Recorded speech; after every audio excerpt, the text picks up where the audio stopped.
বিজ্ঞানের আবিষ্কার করা এই ইলেকট্রিক কারেন্ট বিদ্যুৎ বিজ্ঞান যেটা আবিষ্কার করেছে, বিজ্ঞানের আবিষ্কার করা বিদ্যুতের সর্বোচ্চ গতিবেগ পার সেকেন্ডে 1 সেকেন্ডে বিজ্ঞানের আবিষ্কার করা এই বিদ্যুৎ 1,86,000 মাইল দৌড়াতে পারে। 1 সেকেন্ডে কত দূর যায়? 1,86,000 মাইল। 1,86,000 মাইল 1 সেকেন্ডে। অতএব একবার চোখের পাতা বন্ধ করা আর ওই চোখের পাতাটা খুলে ফেলা, এর মধ্যেই তো 1 সেকেন্ড অতিবাহিত হয়ে যায়। 1 সেকেন্ডে এই খালনা এলাকায় আপনি সুইচটা দেবেন আর 1,86,000 মাইল দূরে কারেন্টের বাতিটা জ্বলে যাবে। 1 সেকেন্ড সময় নেবে। এটা বিদ্যুতের পাওয়ার, বিজ্ঞানের আবিষ্কার করা। আল্লাহর আখিরি নবী বললেন, বিদ্যুতের মতো এই রকম গতিতে যদি কেউ এক আকাশ থেকে আর এক আকাশ পাড়ি দিতে চায় তাহলেও তার সময় লাগবে 500 বছর। এই রকম আকাশ আছে 7খানা। কটা আছে? 7টা আকাশ পৌঁছাতে গেলে কারেন্টের গতিতে গেলে 5 সাথে 35 3,500 বছর সময় লাগে। 3,500 বছর, তাও বিদ্যুতের গতিতে গেলে। বড় পীর আব্দুল কাদের জিলানী জমিনে বসে চোখ বন্ধ করলেন, 3,500 মাইল অতিক্রম করে 3,500 বছর সময় অতিক্রম করে সিদরাতুল মুনতাহা বরই গাছের সেই কুল গাছের পাতায় পৌঁছে গেলেন, যে পাতায় এই স্বামী স্ত্রীর নাম লেখা আছে। জোরে বলুন সুবহানাল্লাহ। আল্লাহর ওলি বড় পীর আব্দুল কাদের জিলানী রাহমাতুল্লাহ আলাইহি সিদরাতুল মুনতাহার বরই গাছে পৌঁছে গেলেন। ভালোভাবে লক্ষ্য করলেন যে পাতায় ওদের দুই স্বামী স্ত্রীর নাম লেখা আছে, ওই পাতাতে লক্ষ্য করে দেখলেন আমার মালিকের পক্ষ থেকে ওই স্বামী স্ত্রীর বরাতে আমার আল্লাহ কোনো সন্তান বরাদ্দ করে নাই। ওদের ঘরে কোনো সন্তান আদি আল্লাহ পাঠাবে না, এটা আল্লাহর সিদ্ধান্ত আর ফয়সালা। চোখ খুললেন, খুলে বললেন, খোকা হবে না। হবে না মানে? আমি দেখলাম তোমাদের কপালে আল্লাহ কোনো সন্তান লিখিনি, তোমাদের ঘরে কোনো সন্তান আল্লাহ দেবে না। দুই স্বামী স্ত্রী বলল, হুজুর আপনি মোরাকাবায় বসেছেন, চোখ বন্ধ করেছেন, কোথায় গেছেন, কোন কুল গাছের পাতা দেখেছেন, এটা আমার জানার দরকার নেই। আমি জানি আপনি মুস্তাজাবুদ দাওয়াত, আপনি আল্লাহর কাছে দোয়া করলে আল্লাহ দোয়া কবুল করে, তাই আমি দোয়া নিতে এসেছি, আপনি আমার জন্য দোয়া করে দেন। বড় পীর বলছে, খোকা তোর কপালে বাচ্চা নেই তো দোয়া করে কি করব? আল্লাহ তো তোর কপালে বাচ্চা লিখিনি। হুজুর আমি ওসব কিছু জানি না, বুঝি না, আমি জানতেও চাই না। আমার ইচ্ছা হলো যে আপনি আমার জন্য দোয়া করে দেন। বড় পীর আব্দুল কাদের জিলানী হুজুর ওদের জন্য একটু দোয়া করলেন। যাও, দোয়া করে দিলেন, বাড়ি চলে গেলেন। সপ্তাহ মাস অতিক্রান্ত হতে হতে বছর পার হয়ে গেল। দুই স্বামী স্ত্রীর কোল আলো করে আমার রহমান, আমার রহিম, আমার গফুর, আমার গফফার, আমার সাত্তার, আমার রব, আমার মালিক, ওই স্বামী স্ত্রীর কোলে একটা চাঁদের মতো, চাঁদের আলোর মতো ফুটফুটে একটা বাচ্চা আমার আল্লাহ দান করে দিলেন। জোরে বলুন সুবহানাল্লাহ। বাচ্চা যখন হলো কয়েকটা দিন অতিবাহিত হওয়ার পরে দুই স্বামী স্ত্রী বাচ্চাটাকে নিয়ে বড় পীরের দরবারে এলেন। আল্লাহর ওলি বড় পীর আব্দুল কাদের জিলানী হুজুরের সাথে সাক্ষাৎ করলেন। আল্লাহর ওলির দিকে তাকিয়ে বাচ্চাটাকে সামনের দিকে আগিয়ে দিলেন। ওগো আল্লাহর ওলি বড় পীর, ওগো মুস্তাজাবুদ দাওয়াত, আপনি দোয়া করেছেন, আমার আল্লাহ খুশি হয়ে বাচ্চা দান করেছেন, তাই বাচ্চাটা নিয়ে আপনার কাছে আবার দোয়ার জন্য এসেছি। মাহবুবে সুবহানী কুতুবে রব্বানী শেখ মহিউদ্দিন বড় পীর বাবা আব্দুল কাদের জিলানী হুজুর অবাক হয়ে গেলেন, গিয়ে বললেন, খোকা, আমি যে দেখেছিলাম তোমাদের বরাতে আমার আল্লাহ কোনো সন্তান বরাদ্দ করে নাই, তাই এই বাচ্চা কেমন করে হলো? এই বাচ্চা হলো কিভাবে? আমি তো দেখেছি তোমাদের কপালে কোনো ছেলে নেই। বলো হুজুর, তা তো জানি না। আপনি মুস্তাজাবুদ দাওয়াত, আপনি দোয়া করেছেন, আল্লাহ পাক আপনার দোয়া কবুল করে আমাদের কোল আলো করে বাচ্চা দিয়েছেন, এই পর্যন্ত জানি। কেমন করে হলো, কিভাবে হলো, কেমন করে সম্ভব হলো তা তো জানি না।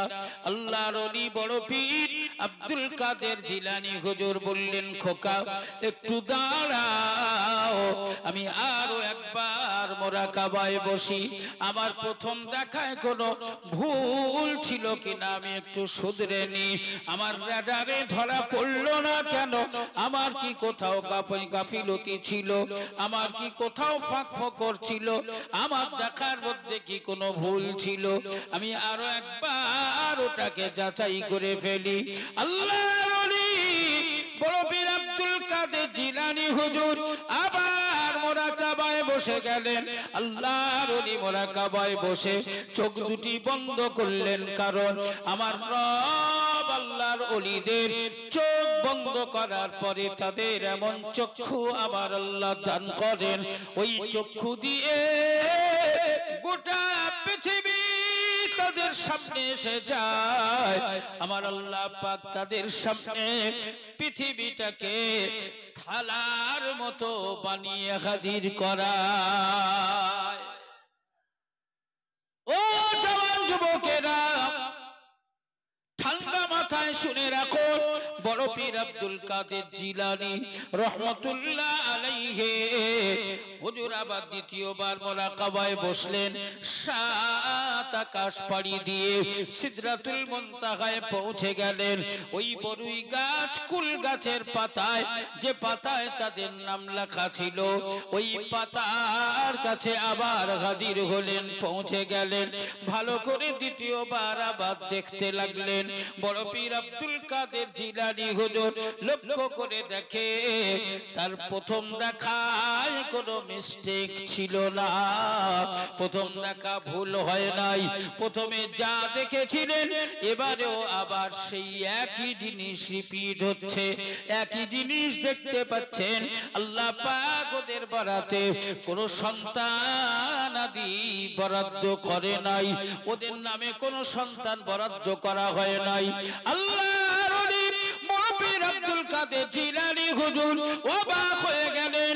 মুরাকাবা থেকে চোখ খুললেন, খুলে বললেন, বাবা, আমার প্রথম দেখাটা যে ভুল ছিল না, আমি দ্বিতীয়বার আবার সেটাকে রিপিট করেছি। আমি প্রথম দেখাতে যা দেখেছিলাম, দ্বিতীয় দেখাতে সেই একই জিনিস দেখলাম। আল্লাহ পাক তোমাদের বরাতে, আমার রব তোমাদের কপালে, তোমাদের ভাগ্যে আমার মালিক কোন সন্তান আদি লিখে নাই, তোমাদের কপালে কোনো বাচ্চা নাই। বলো বাবা, এই বাচ্চা কেমন করে হলো? বাচ্চার বাবার মা বললেন, হুজুর বেয়াদবি নেবেন না, বাচ্চা কেমন করে হলো, কে দিল, কেমন করে এলো, তা তো আমাদের জানার কথা নয়, আমরা জানিও না।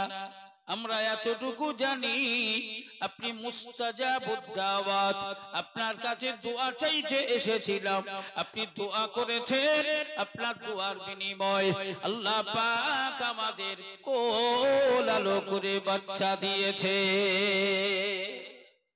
এ জওয়ান যুবকেরা, বড় পীর আব্দুল কাদের জিলানী হুজুরের সামনে যখন এই কথা তারা ব্যক্ত করে ফেলল, ওই সময় আমার মালিকের পক্ষ থেকে আল্লাহর নবী রাসূল পয়গম্বর যারা, তাদের কাছে আমার আল্লাহ জিবরাইল আমিনের মাধ্যমে ওহী পাঠিয়ে খবর দিতেন। কিন্তু আল্লাহর ওলি, আল্লাহর মাহবুব বান্দা যারা, তাদের কাছে আমার রব গায়বী আওয়াজ প্রদান করে ইলহামের মাধ্যমে সংবাদ পৌঁছে দেয়। বড় পীর আব্দুল কাদের জিলানী হযরত যখন চিন্তায়, যখন ভাবনায়, কেমন করে বাচ্চা এলো, কিভাবে বাচ্চা সম্ভব হলো, আমার মালিক বড় পীর আব্দুল কাদের জিলানী হুজুরের কাছে ইলহাম পাঠালেন।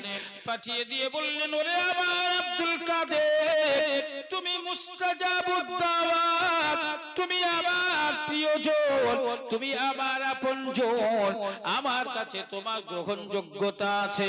তোমার ওই পাক জবান দিয়ে আমার কাছে যখন দোয়া চেয়েছো, আমি আল্লাহ পাক তোমার দোয়াটা ফেরত দিতে পারিনি।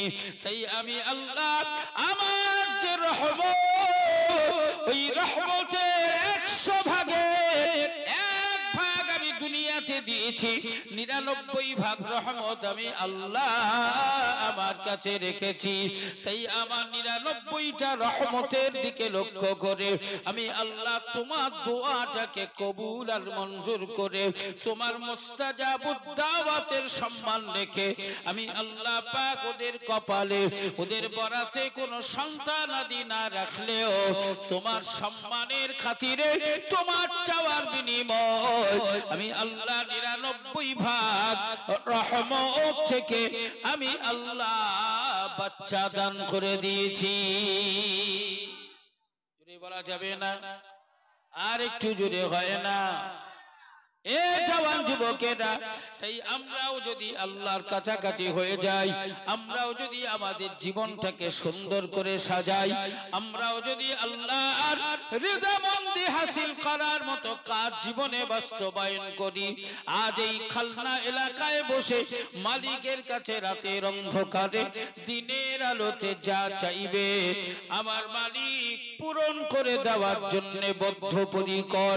মালিক বলেছেন, রাতের অন্ধকারে বাপের কাছে নাচে, মায়ের কাছে নাচে, এলাকার নেতা মাতব্বরের কাছে নাচে। ওরে আমার বান্দা, তুই যখন আমার কাছে হাত পেতেছিস, আমি মালিক কাউকে খালি হাতে ফিরিয়ে দিই নাই। তাই আমি মালিক তোর এই রাতের ভাগে হাত তুলে দোয়া চাওয়াকে কবুল করে তোর জীবনের আশা, তোর জীবনের চাহিদা আমি আল্লাহ পূরণ করে দিলাম। বলতে পারলে না সুবহানাল্লাহ? আমাদের যখন যা প্রয়োজন হবে, আমাদের যখন যা দরকার হবে, আমরা চাইবো কার কাছে? সবাই মিলে বলো, চাইবো কার কাছে? যে আল্লাহকে পরীক্ষা করেছো কোনদিন? করো। মাঝে মধ্যে একবার আল্লাহকে একটু পরীক্ষা করো না, আমার মালিক দিতে পারে কিনা, আমার রব দিতে পারে কিনা, একটু পরীক্ষা করে দেখো। তুমি আমি গুনাহগার, গুনাহগারের চাওয়াটাকে আমার আল্লাহ কবুল করার জন্য তৈরি। আল্লাহর কাছে যখন যে চায়, আমার মালিক তার চাওয়াটাকে কবুল করে পূরণ করে দেয়। জোরে বলুন সুবহানাল্লাহ। ওই চাওয়াটা যদি মুমিন, মুসলিম, মুহসিন হিসাবে নামাজের পাটিতে পবিত্র হালাতে, পবিত্র অবস্থায় আল্লাহর কাছে চায়, আল্লাহ কারো দোয়া ফেরত দেয় না, সকলের দোয়া আল্লাহ কবুল করে নেয়। জোরে বলুন সুবহানাল্লাহ। জোরে বলা যাবে না? এই আমাদের মাঝে মধ্যে একটু আধটা ঘুম আসছে না ভাই? মাঝে মধ্যে একটু ঘুম আসে। এই ঘুমটাকে তাড়ানোর জন্য একটু ওষুধ লাগে, আর আল্লাহর পক্ষ থেকে ঘুম তাড়ানো ঔষধ হিসাবে আমার মালিক আমাদের উপরে খুশি হয়ে আবার নবীর শানে দরুদ দান করেছে। জোরে বলুন সুবহানাল্লাহ।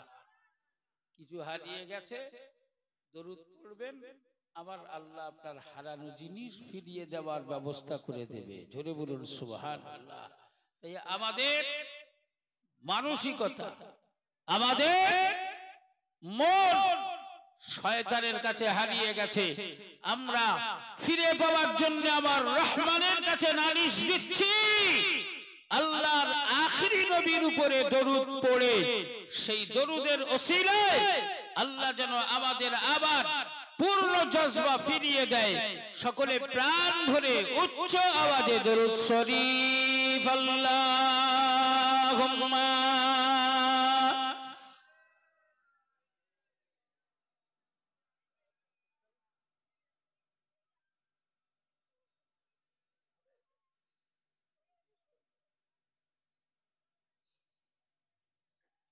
শিশু মুসাকে ভাসিয়ে দিল, শিশু মুসাকে ভাসিয়ে দিল মিশরের নীল দরিয়ায়, আর ভেসে ভেসে উঠল গিয়ে ও যে দুশমনেরই কিনারায়। শিশু মুসাকে ভাসিয়ে দিল মিশরের নীল দরিয়ায়, আর ভেসে ভেসে উঠল গিয়ে ও যে দুশমনেরই কিনারায়। ফেরাউন বলে শোনো আসিয়া, এই হবে মোর দুশমন,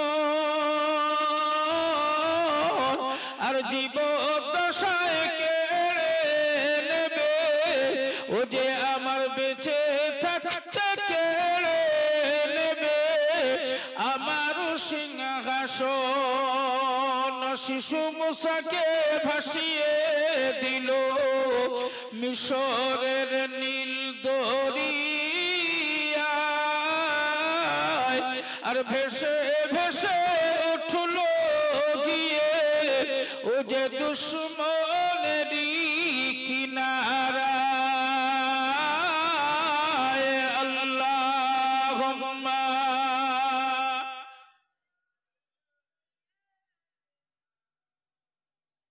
ওয়া আলা আলি সাইয়্যিদিনা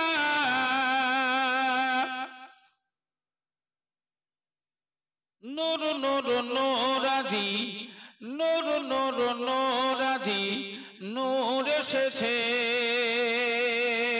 মা আমিনার কোলে দেখো চাঁদ নেমেছে, নূর নূর নূরাজি নূর এসেছে। মা আমিনার কোলে দেখো চাঁদ নেমেছে। আয় কে দেখিবি নূরের পুতুল, আয় কে দেখিবি নূরের পুতুল। মা আমিনার কোলে দোলে মুহাম্মদ রাসূল। আল্লাহুম্মা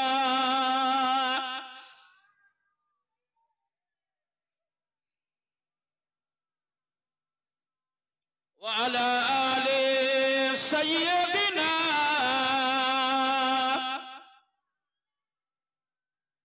আমার সোনা মালিকেরা, এই আজকের দিনে আমার পক্ষ থেকে মেসেজ হলো, আমরা আল্লাহর কাছাকাছি হওয়ার জন্য আল্লাহর ইবাদত করব। ইবাদতের মধ্য দিয়ে আল্লাহর কাছাকাছি হওয়া যাবে, আর আল্লাহর কাছাকাছি হতে পারলেই জীবনের শখ আল্লাহ চাওয়া পাওয়া আমার মালিক পূরণ করে দেবে। জোরে বলুন সুবহানাল্লাহ। জোরে বলা যাবে না? ব্যাধি ব্যারামে ভুগছো, গোপন ব্যাধি কাউকে বলতে পারছো না, আমার মালিক বললেন রাতের অন্ধকারে পৃথিবীর সব নেতা মাতব্বরের বাড়ি ছেড়ে আমি আল্লাহ আমার বাড়িতে চলে আয়, মসজিদে আমার বাড়িতে চলে আয়, ওযুটা করে ফেল, ফেলে নামাজের পাটিতে দাঁড়িয়ে 2 রাকাত নামাজ আদায় করে নে, নিয়ে তোর বিপদ মুসিবতের কথা, তোর সুখ দুঃখের কথা, তোর চাওয়া পাওয়ার কথা আমি রব আমার কাছে বল।